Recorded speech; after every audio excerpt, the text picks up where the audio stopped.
దేవుని పరిశుద్ధ నామమునకు మహిమ కలుగునుగాక. క్రీస్తునందు ప్రియ దేవుని బిడ్డలారా, ప్రభువైన యేసు క్రీస్తు పరిశుద్ధ నామములో మీ అందరికీ ఉదయకాల శుభములు తెలియచేయచ్చు ఉన్నాను. ఈ దినమంతయు మీకు మీ కుటుంబానికి దీవెనకరముగాను ఆశీర్వాదకరముగాను దేవుడు అనుగ్రహించాలని మీ కొరకై ప్రార్థిస్తూ ఉన్నాను. నేటి దినం కొరకు ఏర్పాటు చేయబడిన దేవుని వాక్యము పేతురు మొదటి పత్రిక 2వ అధ్యాయం 24వ వచనం. మనము పాపముల విషయమై చనిపోయి నీతి విషయమై జీవించినట్లు ఆయన తానే మన శరీరమందు మన పాపములను మ్రాను మీద మోసుకొనెను. ఆయన పొందిన గాయముల చేత మీరు స్వస్థత నొందితిరి. ప్రియులారా, నేటి దినము కొరకు ఏర్పాటు చేయబడిన ధ్యానాంశము గాయములు.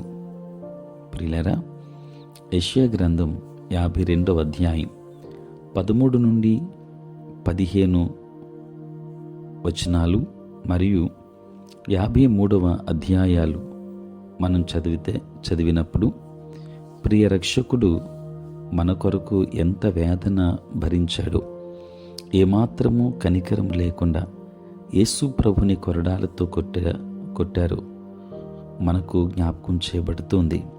ప్రియులారా, యేసు ప్రభుని కొట్టడానికి సైనికులు ఉపయోగించిన కొరడాకు ఎన్నో తాళ్ళుండి వాటి కొనలకు పదునైన కొక్కెములు, లోహపు ఎముకలు ఉన్నాయి. వారు యేసు ప్రభుని కొట్టిన ప్రతిసారి ఆయన శరీరం చీల్చబడింది. ప్రియులారా, రైతు పొలాన్ని దున్నినట్టుగా ఆయన శరీరమును దున్నారు. ఆయన్ని 39 సార్లు కొట్టారు, అనగా ఒకటి తక్కువ 40. మన రక్షకులు సహించిన శ్రమలను మనము సహించగలమా? ఊహించగలమా? ఎందుకలా జరిగిందో తెలుసా? మనలను స్వస్థపరిచేందుకే. యెషయా గ్రంథం 53వ అధ్యాయం 5వ వచనంలో మన అతిక్రమ క్రియలను బట్టి అతడు గాయపరచబడెను, మన దోషములను బట్టి నలుగుగొట్టబడెను, అతడు పొందిన దెబ్బల చేత మనకు స్వస్థత కలుగుచున్నది అని వ్రాయబడి ఉంది. ప్రియులారా, మనము ఈ మాటలు వింటున్నప్పుడు మన నిమిత్తము ఆయన పొందిన దెబ్బలు ఎంత భయంకరమైనవో మనము ఊహించాలి. ఓ తండ్రి, నా రక్షకుని దెబ్బలను బట్టి నీకు వందనాలు అని మనము ప్రార్థించాలి.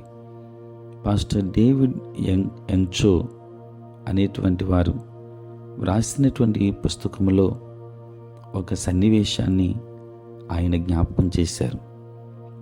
ఒక స్త్రీ భయంకరమైన గొంతు క్యాన్సర్తో బాధపడుతూ ఉంది.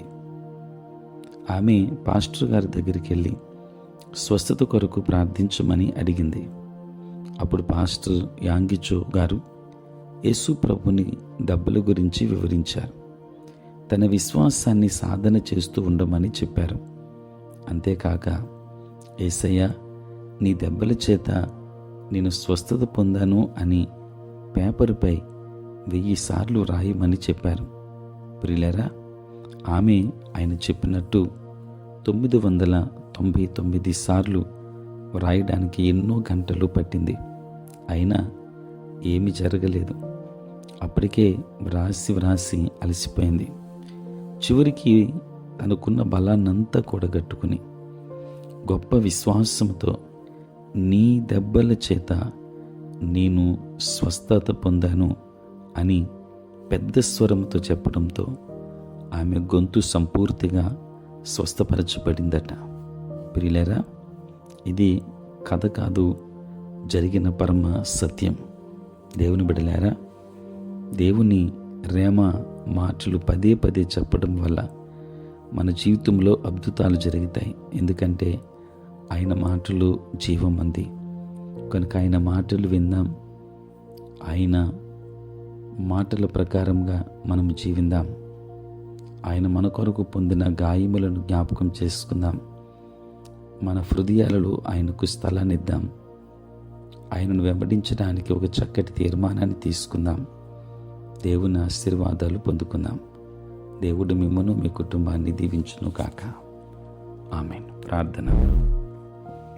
పరిశుద్ధుడైన తండ్రి, నీకు వందనాలు. రాత్రంతయు కాచి కాపాడారు. ఉదయం లేచి మిమ్మల్ని స్తుతించే భాగ్యం ఇచ్చారు. నీ స్తోత్రాలు. ఈ దినమంతా కూడా మీ సన్నిధి మాతో ఉంచండి. మీ ప్రసన్నత మాకు అనుగ్రహించండి. మా ప్రతి బలహీనత నుండి విడుదల దయచేయండి. నేటి మా పనులలో, ప్రయాణములలో, పరిచర్యలో మీరే తోడుగా ఉండండి. ఉద్యోగస్తులు, వ్యాపారస్తులు, కష్టపడి పని చేసుకుంటున్న బిడ్డలందరినీ దీవించండి. 10th క్లాస్ ఎగ్జామ్స్ రాస్తున్న బిడ్డలకు మీరు తోడుగా ఉండి మీ జ్ఞానము చేత నింపండి.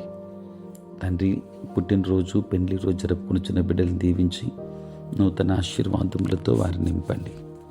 దేవా, అనుదినం ఈ ప్రాతకాలపు ధ్యానములు వింటున్న ప్రతి కుటుంబాన్ని ఆశీర్వదించమని, ఈ దిన దీవెనలతో నింపమని యేసు నామములో ప్రార్థించి వేడుకొనుచున్నాము తండ్రి.